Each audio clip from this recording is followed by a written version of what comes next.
Հայաստանի Հանրապետության կրթության, գիտության, մշակույթի և սպորտի նախարարությունը և երեխաների հատուկ ստեղծագործական կենտրոն ՊՕԱԿ-ը ներկայացնում են։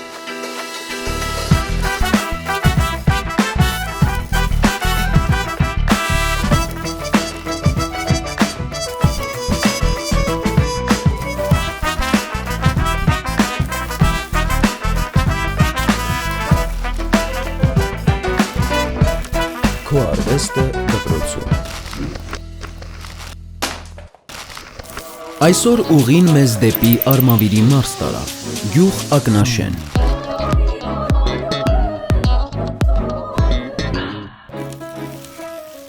Օրվա հյուրը դերասան Արմեն Քուշկյանն է։ Արմեն Քուշկյան, դերասան, ծնվել է 1983 թվականին Գյումրիում։ 22 տարեկանում տեղափոխվել է Երևան և ընդունվել Երևանի թատրոնի և կինոյի պետական ինստիտուտ, Վահե Շահվերդյանի արվեստանոց։ 2011 թվականին ավարտել է նույն ինստիտուտի մագիստրատուրան։ 2009 թվականից մինչ օրս Գաբրիել Սունդուկյանի անվան ազգային ակադեմիական թատրոնի դերասան է։ Նույն թվականից ղեկավարում է Երևանի թիվ 5 մշակույթի կենտրոնի թատերական խումբը։ 2010 թվականին աշխատանքի է անցել Երևանի Հակոբ Կոջոյանի անվան կրթահամալիրում որպես թատրոնի ուսուցիչ և դասավանդել է այնտեղ ավելի քան 14 տարի։ Հյուրախաղերով շրջել է աշխարհի բազմաթիվ երկրներով, մասնակցել փառատոների և հաղթանակներ տոնել հանդիսատեսի համակրանք, լավագույն կերպարանավորում, լավագույն դերասան, լավագույն բեմադրիչ և այլ անվանակարգերում։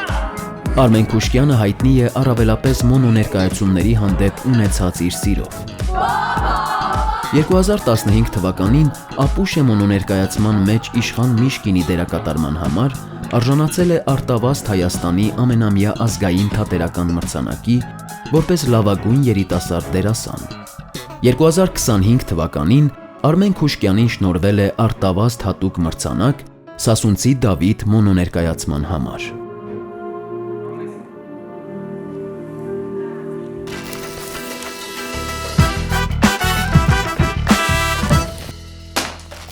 Ես աշխատում եմ Գաբրիել Սունդուկյանի անվան ազգային ակադեմիական թատրոնում։ Աշխատում եմ արդեն երկար տարիներ։ Ես շատ եմ սիրում թատրոնը, բայց իմ տարերքը իրականում դա մոնոներկայացումներն են։ Ես ունեմ 5 մոնոներկայացումներ, որոնք տարբեր երկրներում տարբեր փառատոների են մասնակցել եւ ունեցել են բավական մեծ հաջողություններ։ Ինչի եմ ես սիրում մոնո ժանրը։ Տեսեք, ես ձեզ ասեմ, որ թատրոնում շատ տարբեր ժանրեր կան, հա։ Կա կատակերգություն, հəl փորձենք գուշակել այդ ժանրերը։ Կատակերգություն, ողբերգություն, դրամա, դա բոլորն է սիրային է,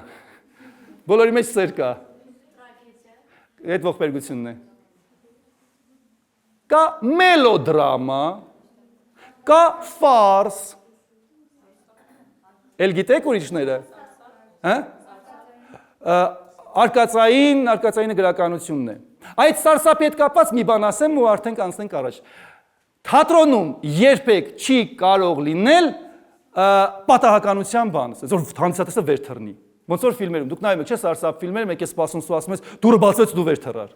Երբեք թատրոնում նման բան չի կարող լինել եւ չի կարելի։ Թատրոնում միշտ հանդիսատեսը պիտի նախապատրաստվի հաջորդ տեսարանին։ Հաջորդ տեսարանից առաջ պարտադիր ինչ որ մտքեր գալիս են, որ ինքը իմանա, որ հեսա ով է գալու, որովհետեւ հանդիսատեսի մոտ երբեք չպիտի առաջանա։ Էս ով է, էս ինչ է ուզում, էս ինչի մասին է, որովհետեւ այդ դեպքում կտրվում է ներկայացումից։ Իսկ ինքը չպիտի կտրվի, ինքը պիտի հետևի ներկայացման կյանքին եւ ժամանակ չկորցնի մտածելու թե էս ինչ են ասում, էս ինչ են անում եւ նույնը խոսքի հետ կապված։ Հանդիսատեսը միշտ ձեր խոսքը պիտի լսի բարձր եւ հստակ, որովհետեւ երբ որ հանդիսատեսը լարվում է 1, 2, 3, ինքն այլևս դադարում է ձեզ լսել, կտրվում է կապը։ Վերադառնանք մոնոթատրոնին։ Ինչի եմ ես սիրում մոնոթատրոնը, որովհետեւ այնտեղ ես մենակ եմ ու ոչ մի թաքնվելու տեղ չկա։ Եթե մեծ բեմում, օրինակ եմ այս տեքստը մոռանամ, դու ինձ հաստատ կօգնես, այդտեղ կթռնես տեսարանը կամ մի բառ կասես, որը ինձ կօգնի, կամ եթե օրինակի համար ինչ որ բան գետնին ընկել է, դու կօգնես, որ ես դա վերցնեմ, դու կշեղես հանդիսատեսի ուշադրության, այստեղ պարտներական խաղ է գնում։ Մոնո ներկայացման ժամանակ ոչ ոք եւ ոչինչ քեզ օգնել չի կարող։ Դու մոտ ես բոլորին եւ բոլորն ամեն ինչ տեսնում են։ Մոնո ներկայացման ժամանակ ամեն ինչ գնում է հաշվարկի տակ։ Մաթեմատիկական հաշվարկ է։ Դրեցի այստեղ, վերցրեցի այստեղից։ Ասեցի ես խոսքը, հիմա պիտի պտտվեմ։ Էսի գցեցի, այն խոսքը ասեցի։ Եթե մի բան ուշանում է, դա արդեն քանդում է ներկայացումը։ Եվ ես ձեզ այսօր ուզում եմ ցույց տալ Սասունցի Դավիթ մոնո ներկայացումից փոքրիկ հատված, որը բեմադրել է ֆանտաստիկ հրաշալի բեմադրիչ Նարինե Գրիգորյանը եւ որը արդեն ունի բավական մեծ հաջողություն Երևանում, ստացել է հատուկ արտավազդ մրցանակ եւ արդեն հրավերներ ունի եվրոպական տարբեր փառատոների։ Հիմա ես ձեր աչքի առաջ հենց կփոխվեմ, կզգեստավորվեմ։ Այդ ներկայացման մեջ Սասունցի Դավիթը գիտեք ծրագրու դպրոցում անցնում եք դուք։ Մենք բեմադրել ենք Դավթի եւ Մելիքի մենամարտը։ Ինչ է լինում այնտեղով կպատմի, ինչեւ ես կփոխվեմ, հագնվեմ։ Դավիթը Մելիքին ինչ է անում։ 2.5 է անում։ Այդ 2.5 անելու ճանապարհին, երբ որ Դավիթը գալիս է Մելիքի վրա կռիվ արդեն, ինչ պայման է առաջարկում Մելիքը։ Մելիքը պայման է առաջարկում եւ ասում է, եթե նրանցից մեկը մահացավ, ամեն մեկը օրինակ, եթե Մելիքը մահացավ, Դավիթը պետք է Մելիքի ընտանիքի համար հոգ տանի, ինչպես իր ընտանիքի համար հոգ տանում։ Դու դա գիտես որն ես պատմում։ Դու դա պատմում ես Մհերի եւ Մելիքի պայմանը։ Դավիթի հոր եւ Մելիքի հոր։ Մելիքի հոր չասեմ, որովհետեւ Մելիքը Մհերի որդին էր։ Այդ պայմանը կապում են Մելիքը եւ Մհերը, Դավիթի հայրը։ Հետո ծնվում է Դավիթը եւ իհարկե Իսմիլ խաթունը պահում է Դավիթին, այդ պայմանը պահում են իրենք, բայց հետո գալիս է Դավիթը Մսրամելիքի հետ կռվելու, Մսրամելիքը իրեն նստեցնում է հորի բերան, հորի վրա է նստեցնում, այդ հորը ծածկած է լինում տարբեր գորգերով եւ Դավիթն ընկնում է հորի մեջ։ Հորից դուրս է գալիս Դավիթը։ Եվ ասում է կռիվ անենք։ Մելիքը ինչ է ասում։ Պայման է դնում, ասում է 3 զարկ ես զարկեմ, 3 զարկ դու զարկես, չէ, 3 դարբ։ Հետո Մելիքը 3 դարբը խփում է, հաղթում է Դավիթին։ Հետո Դավիթի հերթն է գալիս։ Ով է գալիս Դավթի առաջ։ Իսմիլ խաթունն է գալիս ու Դավթին խնդրում է, ասում է, այդ մի զարկը ինձ բաշխի, ես քեզ կաթ եմ տվել։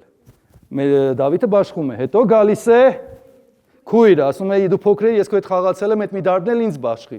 Դավիթը այդ մի դարբն էլ է տալիս։ Հետո երրորդ դարբով կիսում է։ Հիմա ինչ է Մելիքի անունը։ Մսրը թագավորությունն է։ Մելիք ինչ է նշանակում Մելիք։ Իշխան, արքա, Մելիք, այսինքն Մելիքը անուն չունի։ Դա տիտղոս է։ Այսինքն իրենք Մսր թագավորությունում անուն չեն տալիս արքայորդուն, որովհետև իրան անուն պետք չի։ Ինքը արքայորդի է։ Ինքը տիրակալ է, այսինքն իրան ասում են Մսր տիրակալ։ Ծնվել է Մսր տիրակալը, ոչ թե ծնվել է, ասենք Արմենը Գևորը Դավոն։ Մսր տիրակալն է ծնվել եւ վերջ, սրանով հարցը վերջանում է։ Դրա համար իրենց մոտ անուն չունի թագավորի տղան,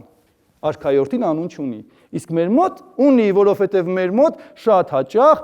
արքայորդիները ժառանգություն չեն ստանում, որովհետև լինում են շատ դավեր։ Հիմա, ինչպես է սկսվում մեր ներկայացումը։ Մեր ներկայացումը Սասունցի Դավիթ սկսվում էր մոգով, որը գալիս ու սկսում է պատմությունը։ Եվ ես ձեզ հիմա կփորձեմ այդ պատմությունից մի հատված ներկայացնել։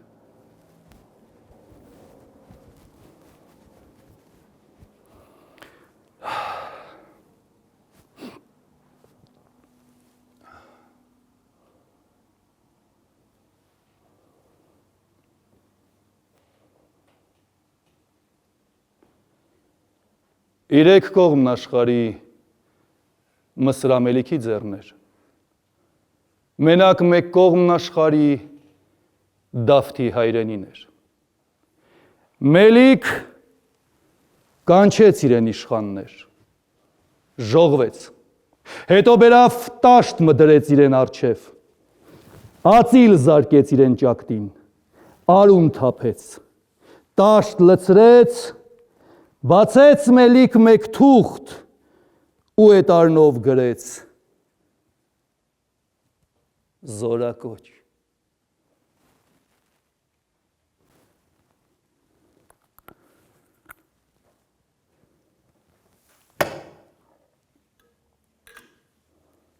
Թղթիկ մի գրեմ հարավային, թղթիկ մի գրեմ հյուսիսային,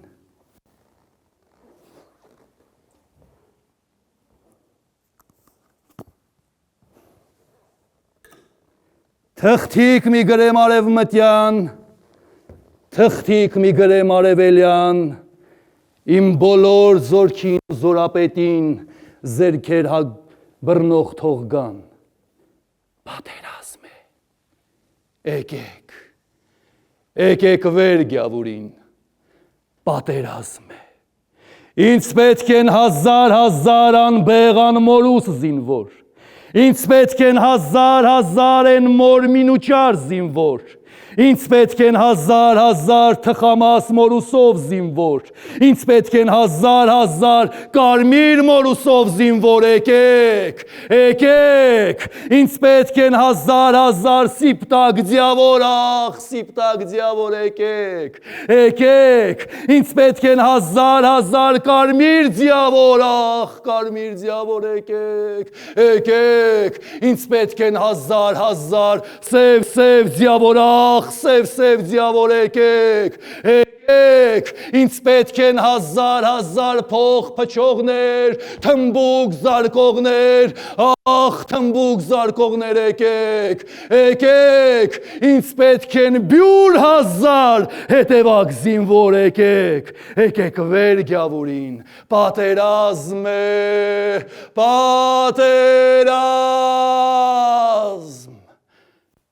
Քիչ ժամանակ անցավ, 4 կողմեն օգնականներ եկան հասան, այնքան անթիվ ու անհամար ձիավորներ եկան, որ մսրագետ հասած ժամանակ առաջին եկողներ ջրի կես խմեցին, միջին եկողներ ջրի մնացած կես խմեցին, հետո եկողներ գետի քարեր լիզեցին, մնացյալ հետյալներ ծարավ մնացին, եկան մսրադաշտին բանակ դրին ու հարցում արին մսրամելքին, մեր դուշմանով է, ում հետ տիկրվենք, Դավիթ անունով սասնեցին, օգնություն տվեք, կռիվտ երթամ այդ Դավթի դեմ, որ երթաս, ասաց իր մեր Իսմիլ խաթուն, ես էլ տիգամ, մենակ չեմ թողնի քեզ, Մելիք ասաց դու կնի քեզ, դու մի գա, կգամ, ասաց, ես չեմ դադրի, հելավ Իսմիլ խաթուն, ժողվեց 40 աղջիկ, 40 կնիկ, ու 2 ձեռ շավար քաշող առավ, ու 2 ձեռ զուռնա փչող առավ, Մելիքի հետ գնաց սասուն։ Մսրամելիքի զորք առավ, հալա, ինքն էլ ընկավ զորքի առաջ, հալա, ու դուրս ելավ սասնա վրա, եկավ, սասնադաշտին բանակ դրավ, հալա, ու անհամար վրան զարկեց։ Այդտեղ Մելիք թուղթ մը գրեց Դավթին, Դավիթ, կռիվտ անես արի իմ դեմ, չէ հոտի տամ ես իմ զորքեր քաղքի վրա, ու ինչքան որց կա տիսպանեմ, կրակ տիտամ սասնա քաղաքը վառեմ, ջրհեղեղի տակով տանեմ, սասնա կարող, քշեմ գերի, արան այդ թուղթ բերին տվին հոֆանի ձեռ, սասնա կարող, քշեմ գերի, բարեր Աստված, դու օգնություն հասնես մեզի, ջանım, այսքան զորքեր առեր եկել է ինչ տյանենք, ոչ մարդ ունենք, ոչ զորք, ոչ մարդ ունենք, ոչ զորք, Աստված, Աստված, Աստված, Աստված, Աստված, Սասուն է թուղթ, որ կարդացին, ահդող ընկան, սասնակարհող քշեմ գերի, ամա Դավիթ դեռ չէր լսել։ Ձենով Հովան մելքի գրած է թուղթարավ գնաց Վերգոյի մոտ։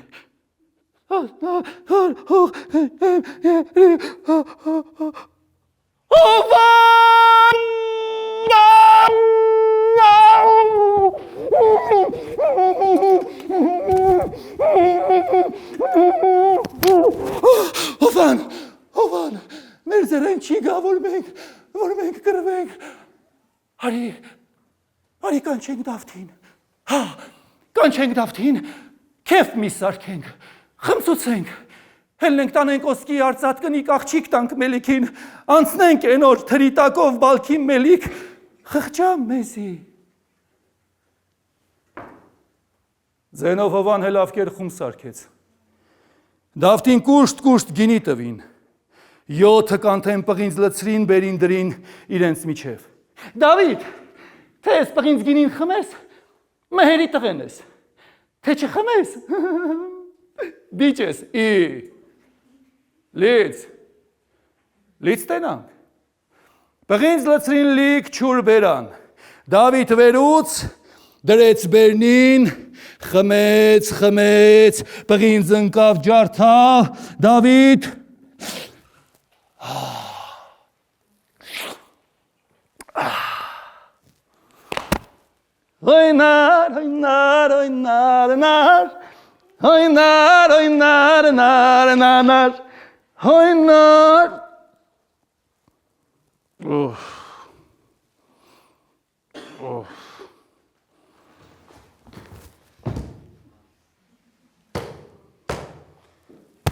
Օյնար,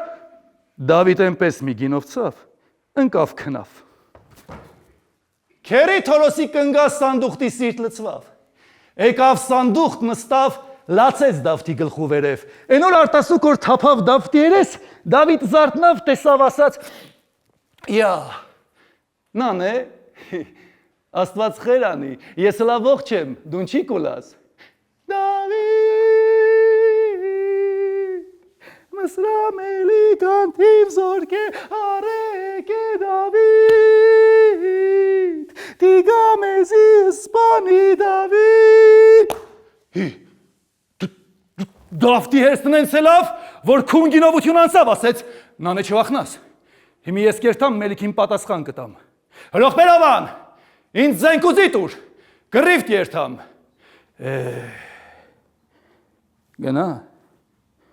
Գնա գոմի ձերուց ձի միջոգի, թրերուց էլ թուր միջոգի, գնա։ Դավիթ գնաց, գոմեն կռուտ քուրակ մարավ, թրերեն էլ ժանգոտ թուր մի առավ, ձին հեցավ քշեց գնաց, այդտեղ պարավ մի հելավ դեմ Դավթի ասաց, Դավիթ, որդի ինչ դի անես, կռիվ կերտամ մելիքի դեմ,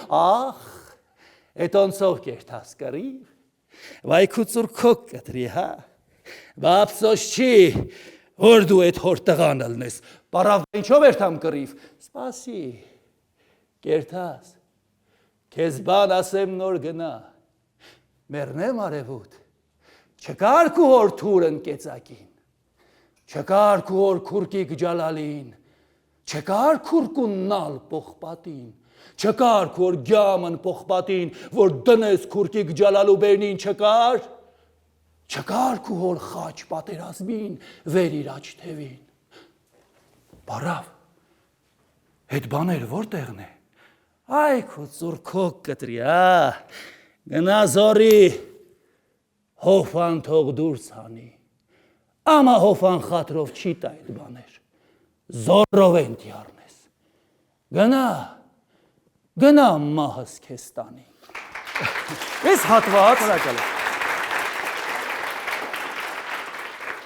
Այս հատված մոնո ներկայացումից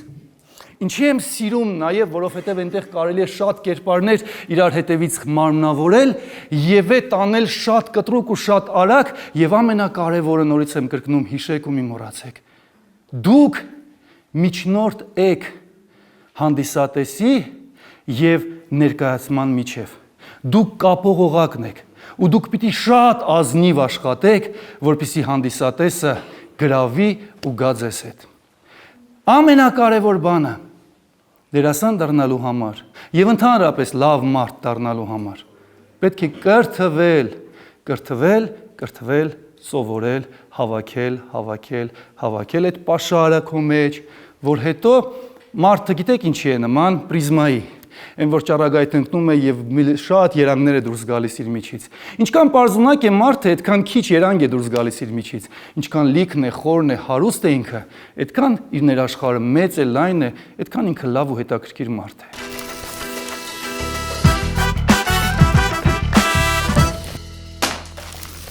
Քանի տարեկանում եք դուք առաջին անգամ որոշել, որ պետք է դառնաք դերասան։ 12 տարեկանում եմ որոշել եմ շատ պատահական, այս մասին պատմել եմ էլի, ես եւ հորեղբորս տղան նկարչական դպրոց էինք գնում, այն վատ մտուցուր տարիներն էր, որոնք դուք չեք տեսել։ Եվ ես Գյումրիից եմ, ամբողջ Գյումրին ոտատակ տալուց հետո մենք ոչ մի տեղ չգտանք, որտեղ կար թատերական խմբակ։ Շատ պատահական հայտնվեցինք մի տեղ, որտեղ ին տարիքի մարդիկ զբաղվում էին կոմերցիոն ներկայացումներով եւ պատրաստում էին նոր տարվա ներկայացում։ Եվ մենք դռներից այս կողմ նստած լսում էինք իրենց փորձը ու սպասում էինք թե երբ պիտի մեզ ընդունեն խոսենք ու դռներից այն կողմ լսվում էին այսպիսի ձայներ. Մենք ուր ենք հասել, Հնդկաստան, ոչ, Հայաստան։ Դա Քաչնազարի երկիրն է, այո, ոչ, կացի նախբոր։ Արեք Նազանի Թեանեիթի, դա քո գործը չէ, բան գործն է ապուշ։ Ու ես հորեղբորս տղան այսպես իրար էինք նայում։ Ես ուր ենք եկել, ես ինչ է։ Մեկ էլ դուրը բացվեց, ու իմ տարիքի է, այսպես մարդիկ դուրս եկան, ես իրանք էին անում այս ամեն ինչը։ Ու այդ օրվանից ես ուղղակի այսպես սիրահարվեցի թատրոնին ու սկսեցի զբաղվել թատրոնով։ Բացի թատրոնից ուրիշ ինչ նախասիրություններ ունեք։ Քանի որ թատրոնը խլում եմ ամբողջ ժամանակը իրականում, իմ ամբողջ օրը թատրոնով է, որովհետև ես դասավանդում եմ, եւ թատրոնում եմ, եւ առանձին պրոյեկտներ ունեմ։ Պարա ազատ ժամանակս ես ֆիլմեր եմ դիտում, ճիշտն ասած, ունեմ շատ ֆիլմեր, որ այսպես հետ եմ թողել եւ հիմա հենց ազատ ժամանակալնում պարտադիր նայում եմ այդ ֆիլմերը, որովհետեւ դրանք ինձ ոգեշնչում են։ Ձեր կարծիքով այդ ճանապարհը բոլորը կարող են անցնել դառնալ դերասան, թե դա անձամբ տաղանդ է պետք մարդուն։ Պետք է աշխատասիրություն, համառություն, որովհետև այդ ճանապարհը դժվար ճանապարհ է, հիասթափությունների ճանապարհ է, նվիրումի ճանապարհ է։ Այն աշխատավարձը, որը ստանում է դերասանը, շատ քիչ է, դերասան աշխատավարձի համար չի զբաղվում այդ գործով։ Այդ հոգուկ պարտք է, պահանջ է։ Այդ մի հատ ցանկություն է, որի դեմ դու ուղղակի չես կարող այդ ցանկության դեմն առնել։ Ինքը դժվար ճանապարհ է եւ իրականում շատ քչերն են մինչեւ վերջ անցնում այդ ճանապարհը, ազնվոր են։ Դուք նշեցիք, որ դերասանի ճանապարհը հիասթափության ճանապարհ է։ Երբևէ ունեցել եք հիասթափություններ։ Իհարկե, բազմիցս։ Ես միշտ սիրում եմ ասել, եկեք մարդուն նայենք իր անցած ճանապարհով, որովհետև մենք բոլորս մեր անցած ճանապարհների արդյունքն ենք։ Մենք հաղթանակների ու պարտությունների մասին ենք։ Եվ այն մարդիկ են հետաքրքիր, ովքեր իրենց հետևում շատ պարտություններ ունեն, որովհետև այդ պարտություններն են, որ մեզ կոպում ու իրոք պինդ մարդ են դարձնում։ Հիասթափությունները պետք են, եւ այդ հիասթափությունները պետք է հաղթահարել։ Կա մի կերպար, որը դուք երբեք չեք խաղա եւ ինչու։ Չկա այդպիսի կերպար։ Բոլոր կերպարները հետաքրքիր են դերասանին, որովհետև բոլոր կերպարների միջոցով դու բացահայտում ես քեզ։ Նորովի ես նայում քո մասնագիտությանը, աշխարհընկալումդ է փոխվում եւ մասնագիտական մեծ աճ ես ձեռք բերում։ Բոլոր են դերասաններն, ովքեր ասում են ես այս բանը չեմ խաղա, դա շատ ներքին վատ ամբիցիաների արդյունք է։ Ես բաց եմ ու ազատ եմ ամենը նորի առաջ։ Ո՞րն է ձեր ամենասիրելի ներկայացումը եւ ինչու։ Ամենասիրելի ներկայացումս, վերջին ներկայացումս Սունդուկյանում Կարլ Մարքս, այդ անունը ձեզ բան չի ասելու, ձեր ուսուցիչները կիմանան, խոստովանություն, պրեմիերան վերջերս է կայացել, ինչի եմ սիրում այդ ներկայացումը, որովհետև այդ ներկայացման ժամանակ մենք 6 դերասանով ներկայացնում ենք Կարլ Մարքսին իր ընտանիքի անդամներով, Մարքսը, 3 աղջիկները, կինը եւ Էնգելսը, եւ այդ ամբողջ ներկայացման ընթացքում մենք շատ արագ զգեստափոխվում ենք։ Մարքսը ես դառնում եմ աղջիկը, հետո դառնում եմ մյուս աղջիկը, հետո դառնում եմ կինը, որը մահանում է, հետո նորից դառնում եմ Մարքս։ Մարքսի կինը դառնում է Մարքս, աղջիկները դառնում են Մարքս, մենք անընդհատ, երբ որ ես բեմից դուրս եմ գալիս, վազելով գնում եմ, ինձ արագ զգեստափոխում են, պարիկ, կնոջ զգեստ, կնոջ գրիմ, ես արագ մտնում եմ, նորից ես խաղում դուրս եմ գալիս, նորից փոխվում, նորից մտնում եմ, ու այս սենց անընդհատ ժամուկես տևող ներկայացման ժամանակ ես 5 անգամ զգեստափոխվում եմ, ու այս սենց պտտվում եմ ամբողջ բեմով։ Եթե չընտրեք թատրոնապատվոր մասնագիտությունը կընտրեիք։ Չէի ընտրի։ Երբ որ ես եկա Երևան, ես արագ պատասխանեմ, ժամանակը կարճ է։ Ես Գյումրիում պիտի ընդունվեի Գյումրիու մասնաճյուղը թատերական ինստիտուտի, մի բալով պետպատվերը չհերիքեց։ Վճարելու հնարավորություն չունեինք, ես ստիպված եղա դուրս գալ։ 5 տարի ես զբաղվել եմ անասնապահությամբ, տարբեր տեսակի բանվորական աշխատանքներով, հետո ես հասկանում եմ, որ ես չեմ կարողանում, ես խեղդվում եմ։ Ու ես եկա Երևան։ Ինձ աշխատեցի իմ վրա, եկա եւ երբ որ Վայեշավերդյան վերջի քննությունը ես գիտեի որ գնում եմ արդեն անվճար եմ ընդունվում, վերջի քննության ժամանակ Վայեշավերդյանն ինձ ասեց շնորհակալություն տղա ջան ազատես, ես ասեցի եթե դուք ինձ հիմա չընդունեք ինստիտուտ թատերական, իմ ամբողջ կյանքը բանվորության մեջ կանցնի։ Այսինքն կամ թատրոն կամ բանվորություն, այլ ընտրանք չկար։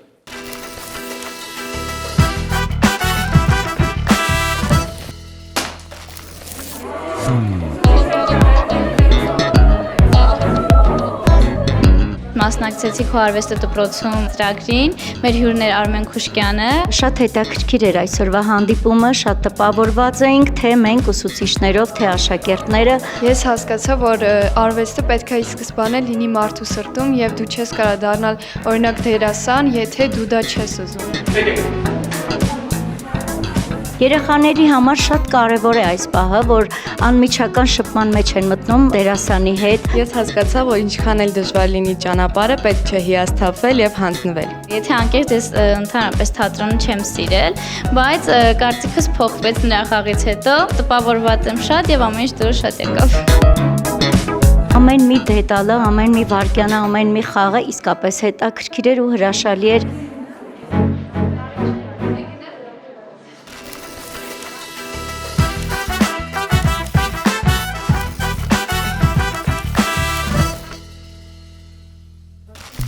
Գույներ, թե սև ու սպիտակ։ Միանշանակ գույներ։ Լուսաբաց, թե մայրամուտ։ Մայրամուտ ինչի, որովհետև երբ որ ես ապրում եի Գյումրիում, իմ պատուհանից մայրամուտը միշտ երևում էր։ Հետո ես կարդացի Փոքրիկ իշխանը, ու Փոքրիկ իշխանն ասում է իմ մոլորակից մայրամուտը այնքան լավ է երևում։ Ես աթոռը դնում եմ, նստում նայում եմ մայրամուտը, դնում եմ առաջ նայում եմ մայրամուտը, ինչքան տխուր եմ, այդքան մայրամուտ եմ նայում ես։ Մի անգամ 48 անգամ մայրամուտ նայեցի։ Ես հիշեցի ինձ իմ մանկության տարիներին։ Սուրճ, թե թեյ։ Մինչև ամուսնանալը թեյ, ամուսնանալուց հետո սուրճ։ Ինքնաբուխություն, թե պլանավորում։ Պլանավորում, որովհետև այդ իմ տեսակն է։ Աշխատելիս լռություն, թե երաժշտություն։ Լռություն, որովհետև երաժշտությունը իմ մեջ է։ Որն է ձեզ վրա ամենամեծ ազդեցությունն ունեցած գիրքը։ Փոքրիկ իշխան։ Արվեստն ավելի շատ զգացողություն է, թե միտք։ Միանշանակ զգացողություն է արվեստը։ Արվեստը ցավից է ծնվում, թե սիրուց։ Ցավից։ Եթե մենք նայենք պատմությանը գլոբալ առումով, մենք կտեսնենք, որ մեծ ողբերգությունները ֆանտաստիկ արվեստ են ծնում հետո։ Որն է արվեստագետի գերբնական ուժը։ Փոխակերպումը, դառնալ ուրիշը, մտնել ուրիշ մարդու վիճակի մեջ սկզբից մինչև վերջ եւ արդարացնել անարդարանալին։ Նշեք մեկ բառ, որը լավագույն կերպով բնութագրում է ձեր արվեստը։ Նվիրում։ Որն է ձեր կյանքի կարգախոսը։ Ես գետ եմ, որը հոսում է, ոչ մի սարի առաջ ես չեմ կանգնի, չեմ լճանա, ես կհոսեմ, կշրջանցեմ, կգնամ առաջ։ Ինչն է ավելի դժվար՝ խոսել, թե լռել։ Հանճարեղ են մարդիկ, ովքեր կարողանում են լռել այն պահին, երբ որ պետք է խոսել։ Եթե կարողանայիք միայն մեկ ուղերձ փոխանցել աշխարհին, որը կլիներ այն։ Խաղաղություն, խաղաղության մեջ են ծնվում հրաշքները, պատերազմները չարիք են, պատերազմները միայն ոչնչացնում են, իրենց հետ ոչինչ չբերելով ու չթողնելով ոչինչ։